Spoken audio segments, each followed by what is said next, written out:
Hello, this is the Talking Michigan Transportation Podcast. I'm Jeff Hanson, Director of Communications at the Michigan Department of Transportation. As we've noted on previous episodes, traffic volumes were down substantially as the pandemic took hold a year ago, but there was an 8% increase in crash deaths over the previous year. This week, we learned that in Michigan, there have been 23 more fatal crashes than there were this time last year. Today, to get a view from a neighboring state, I'm speaking with Michael Hanson, Director of Minnesota's Office of Traffic Safety. Michael was recently a guest on Weekend Edition with Scott Simon, and though very unfortunately, the NPR crew referred to accidents instead of crashes, it was otherwise a very thoughtful interview and put a spotlight on something we've talked about a lot in Michigan, and unfortunately, this is something that Minnesota and Michigan definitely share in common.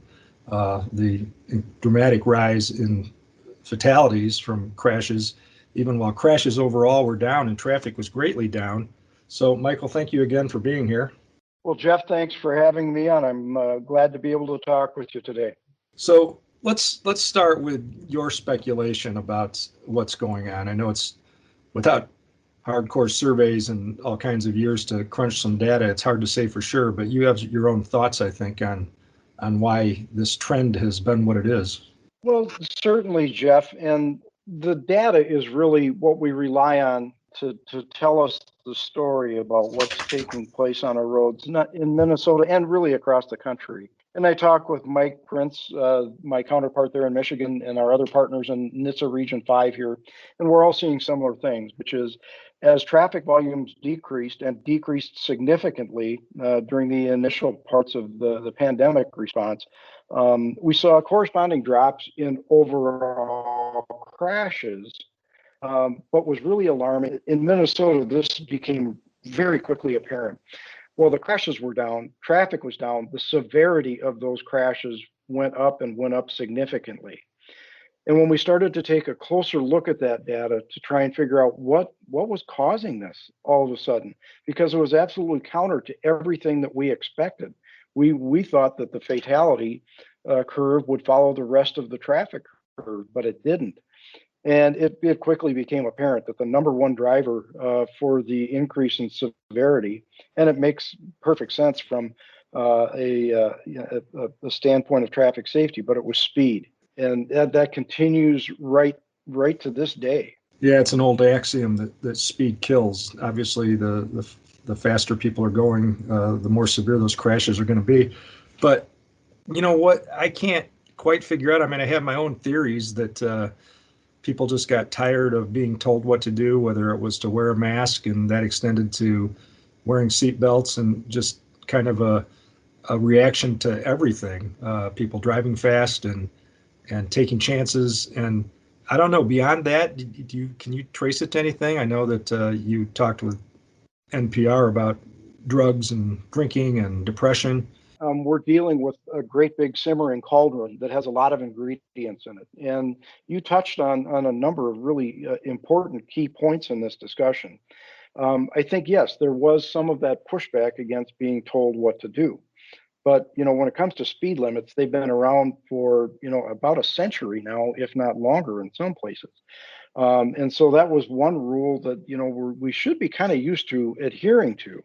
But as the stay-at-home orders went into effect, you touched on the risk-taking behavior that was really taking place. And this is what I hear from our law enforcement partners all the time, is that increase in the risk-taking behavior, the me first attitude, less congestion, less traffic, a lot more open roadways, and a lot more space to use and abuse. And that's exactly what drivers did.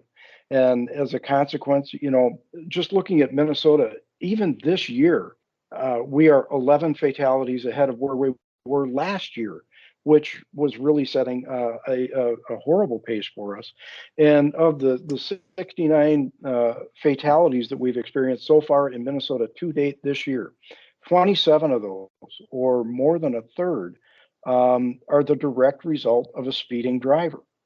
And when you think about it, Jeff, speed is the one thing that each and every driver has complete control over.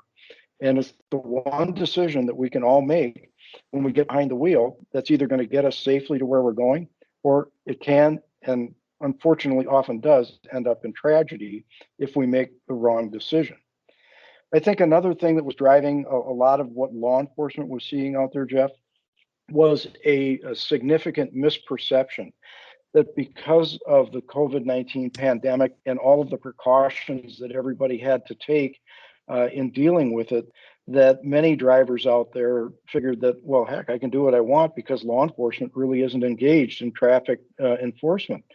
But nothing could be further from the truth, at least talking from my Minnesota perspective, because I visit with sheriffs, with chiefs, and with troopers all the time. And they never lost a step. They continued to do traffic law enforcement the way they always had, with the caveat that they were seeing things that they had never seen before.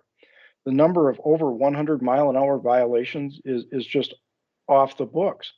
Last year, just the Minnesota State Patrol troopers alone issued well over 1,000 tickets for more than 100 miles an hour. And if we look at current trends in 2021, they're on a pace to outpace last year. So we have some significant challenges on our road, and we've got a project in place that is specifically designed to try and address that. Yeah, talk about that project. And I will mention, when you talked about where your crash deaths are this year versus last year, that we're up 23 over last year in Michigan, and that's obviously nothing to be proud of. But I'm glad too that you made that observation about speed being something we control, and that kind of goes to why we're so aggressive here about trying to educate people about the word crash versus accident, because they aren't accidents. We do have control, and it's up to us to take responsibility for how we drive. Yeah, great point. Great point. These are crashes. These are preventable incidents. The fact that people die in motor vehicle crashes is not inevitable. And as I mentioned, in Minnesota, starting in January, we've implemented a long-term project that is specifically looking at speed and aggressive driving. And working with our partners at the National Highway Traffic Safety Administration, the Governor's Highway Safety Association, the Safety Council, and a number of others, we're really focusing. Certainly, enforcement is a big part of this, because we have to take some very active steps to try and get this horse back in the corral, so to speak. But part of it is also education and outreach, and helping people understand why speed limits are important, why it's important for us to obey them. And, Michigan has winter weather just like Minnesota does, and none of us are done with it yet. So not only do we need to drive according to the speed limit, but we need to drive according to the speed or to the existing conditions. And whether that be road, weather, traffic, there's lots of things that affect the flow. Our transportation system is designed to work most efficiently when the flow is the same. And so those on either end of that spectrum, really fast or really slow, are where we see those differentials come in, and the problems that go with that. And you made another comment I'll just build a little bit on. You said speed kills, and that is absolutely the truth. Speed equals energy. When you're in a crash, energy equals injury.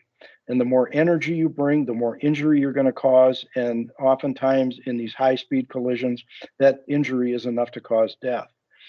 Cars are engineered wonderfully these days. They have safety systems, redundant safety systems, everything, to protect us from ourselves. But when you exceed the design parameters for those safety systems, you are leaving yourself very little hope for surviving when something goes wrong. Yeah, Michael, I've thought about that a lot during my time in transportation, and these aren't things I thought in my former life as a journalist, but it seems that the more we do to improve the safety of our vehicles and the steps that we take, toward automated and connected vehicles, which are going to bring tremendous safety benefits in the end. But even while we do all those things to make ourselves safer, we do crazier things as drivers. It's almost like you can compare it to war and an arms race, and we create better detection systems and better armament, and then we create better bombs. So how do we get to this driving more safely? You're exactly right. And cars are so nice to drive these days. I think you're probably a little bit younger than I am, but I grew up, at the tail end of the muscle car era. And so, if you remember the cars that were designed and built and that I drove for the first part of my driving career, they were built in the 1960s. And, power steering, power brakes, things like that, if you had them, great, but most of us didn't. And you literally had to drive the car. It seems like today, especially with some of the driver assist systems, the car is driving you, and it's very comfortable for that. But I also take a look at advertising and how cars are being built and marketed, and the arms race comparison is very, very true.